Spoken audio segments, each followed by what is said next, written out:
You have some questions, Jennifer? Yeah, one of the things that I've been really dealing with is labor shortages in Wisconsin. I've heard a lot from business leaders, agricultural producers, that they really want a bipartisan solution to immigration reform. Tell me how you can make that happen. Sure. And what you will do to be part of that. The first step has to be securing our borders. I mean, you won't pass anything in Congress, you won't get the support of the American people until the public is convinced the federal government will finally secure the borders. As chairman of my committee, this is under my jurisdiction, so we've held 18 hearings on border security alone. Just laid out first of all, how unsecure our border is. We realize we only stop 5 to 10% of all drugs coming through the southwest border. It's a sieve. So you have to secure that border as the first step. And one of the things I was very upfront when I took over the chairmanship is my concept of the border security bill would have a robust guest worker program. You have to eliminate the incentives for illegal immigration. The number one incentive is people coming here, like our ancestors did, for the opportunity. Of the estimated 12 million, I think there's probably more, but best estimate is 12 million people in this country illegally, 8.1 million are in the workforce. And they're working hard in Wisconsin dairy or picking vegetables out in California. So let's make that a legal process. Let's have the states be involved. Let the states set the prevailing wage rates in the different industries so we don't depress American workers' wages. And there's a common sense way of doing this, things like E-Verify, but it has to start with securing the border. And you do have to eliminate all the incentives for illegal immigration. And employment is just one of them. I mean, we have, for example, the lengthened adjudication process for children coming in from Central America. Well, that has caused a huge surge in unaccompanied children being sent by their parents, by their families, on an incredibly dangerous journey where the females, the young women are being sexually abused, people are dying. We have to end that incentive. Our priority there ought to be to stop the flow. And I've been in Guatemala and Honduras. I've talked to the presidents. They're asking us to end the ambiguity in our laws that is causing an outflow of their future. It's not good for a country to lose your young people. So those are just a couple examples. There are all kinds of different incentives that we've got to eliminate in our law. So that's the way you do it. And I think once the American public is satisfied that we're committed to securing our border, we'll treat the people here with real humanity, the ones that are working hard, contributing to communities, not feeding off our welfare system, not committing crimes. So again, it's got to be that first step. In the economy, I know that you are in favor of trade agreements. Can I say one more thing? Sure. Because you mentioned earlier, there is not one manufacturer who can hire enough people in Wisconsin. I was really involved before I became a United States Senator as a volunteer in the school system in Oshkosh. I was the business co-chair of our Partners Education Council. Recognizing that, I come from a manufacturing background.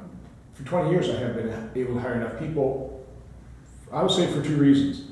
We tell our kids you have to get a 4-year degree, which kind of implies that factory work or trades is, that's not good enough for you. I mean, nothing could be further from the truth. There are great careers in manufacturing. So many manufacturers, including mine, will actually pay for your education.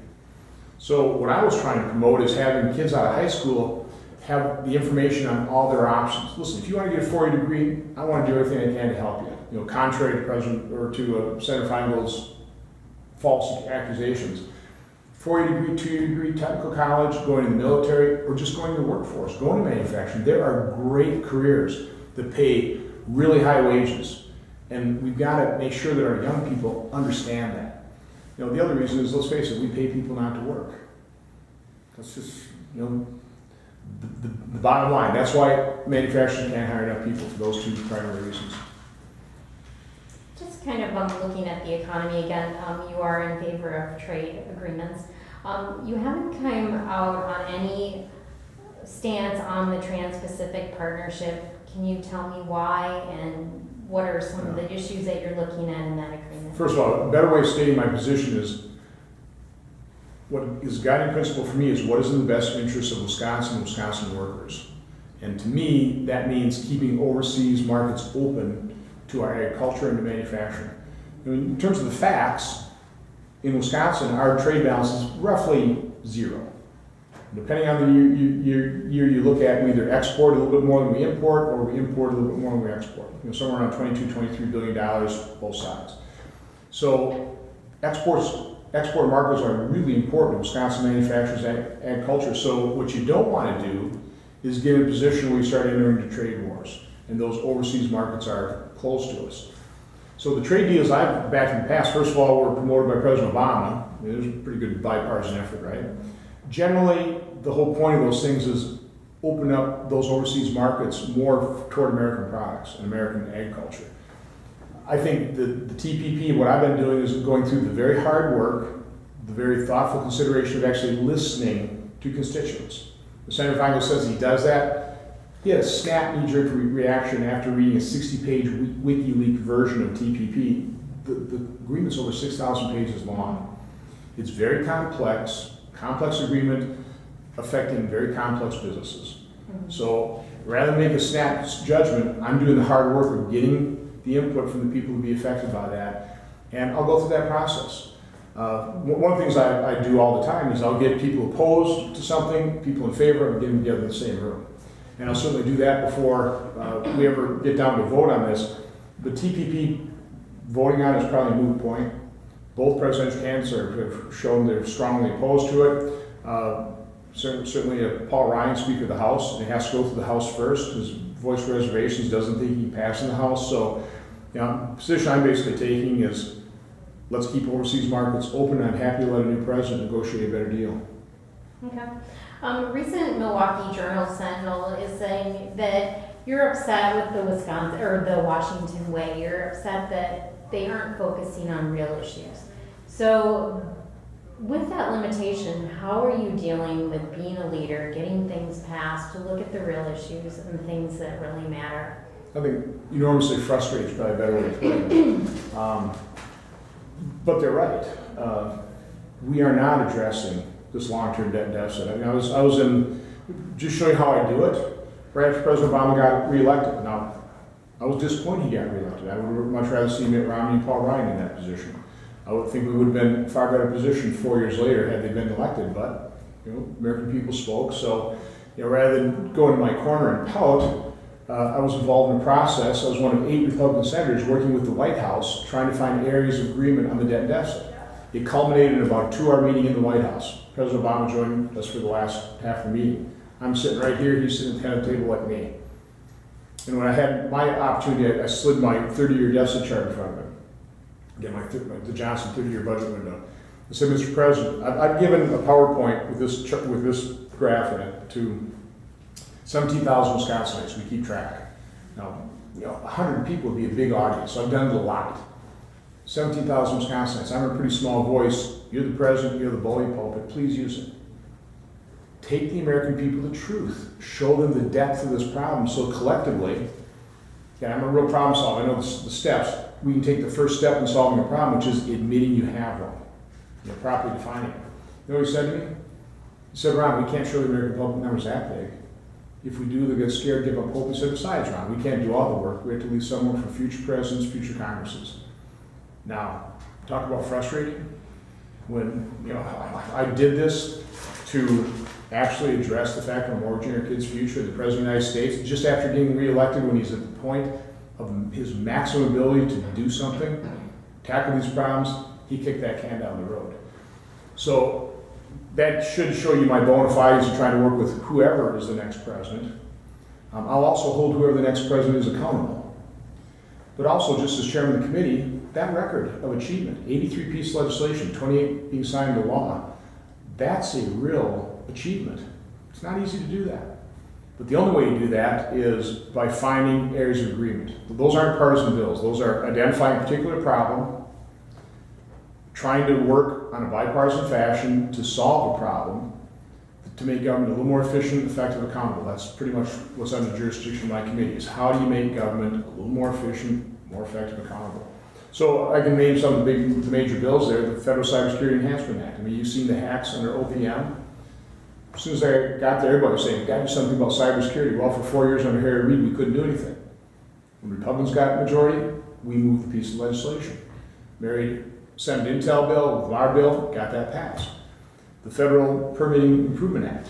in order to reduce the time it takes to permit and get construction started in some of these large federal government programs. And then Border Jobs for Veterans Act, kind of kill two birds with one stone.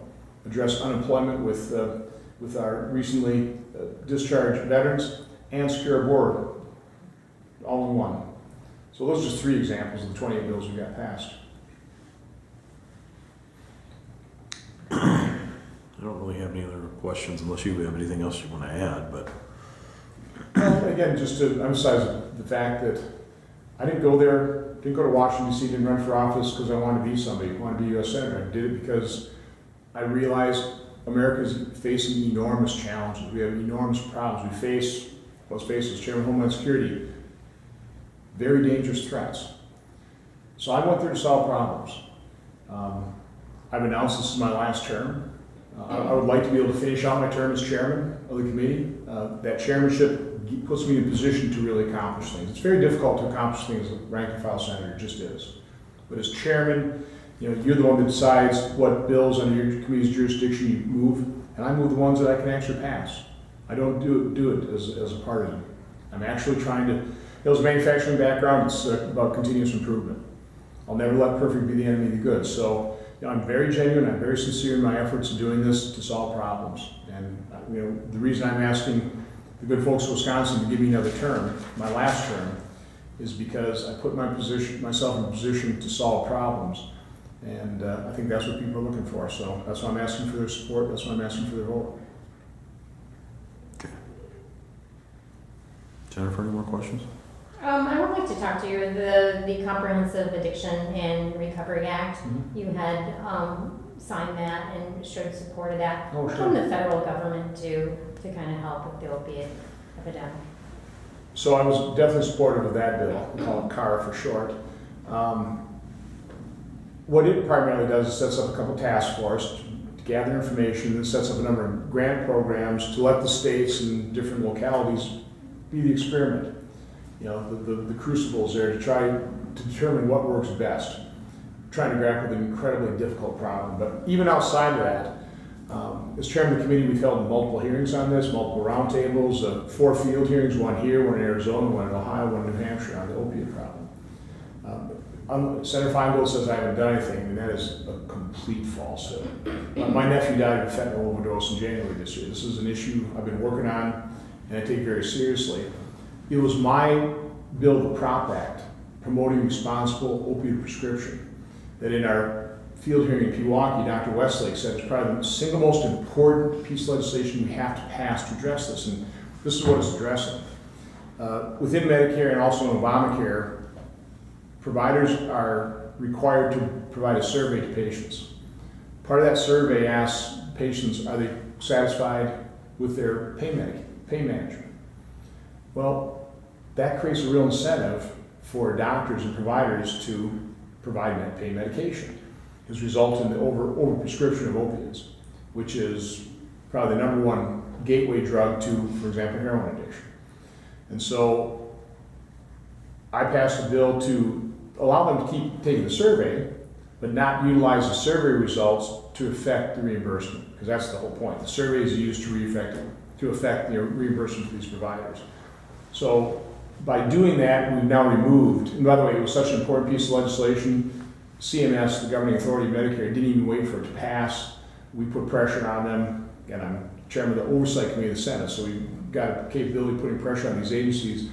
They're actually implementing that right now in regulation, and I'm going to watchdog that to make sure it actually gets implemented. So then you have to pass that piece of legislation. It was such a good idea, so important, that CMS is going to implement it through regulations on their own authority.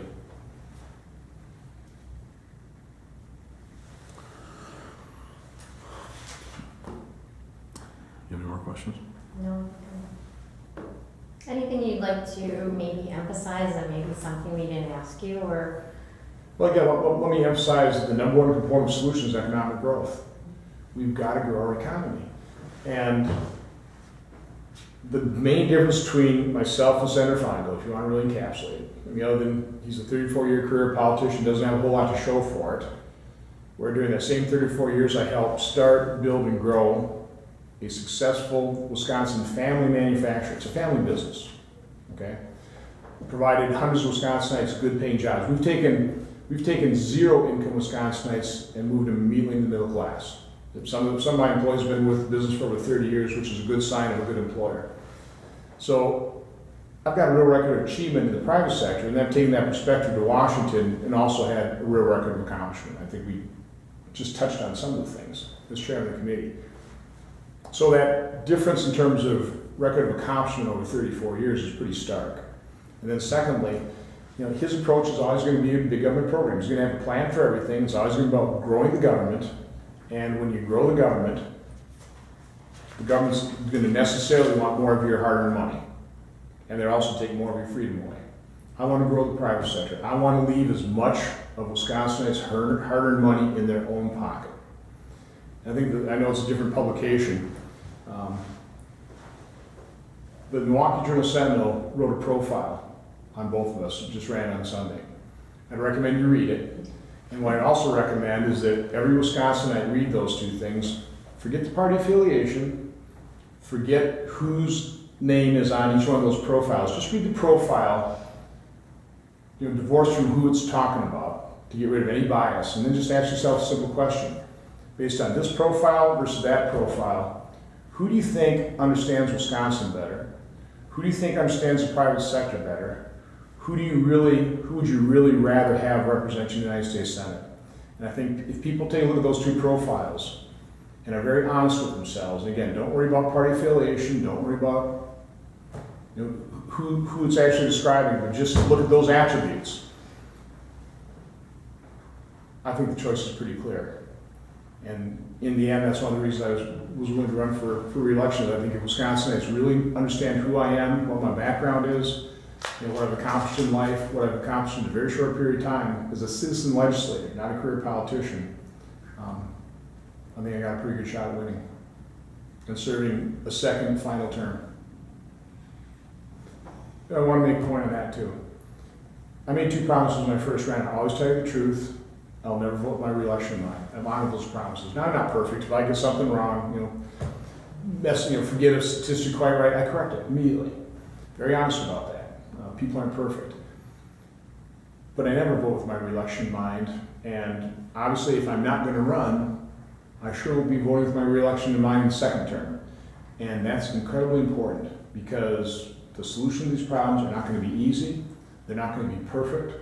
It's going to require compromise. You actually need people that are not worried about the re-election, but they're worried about and concerned about and dedicated to actually solving these problems. And that's what I represent for the folks of Wisconsin, is somebody who's just genuine and sincere in my desire to solve these problems.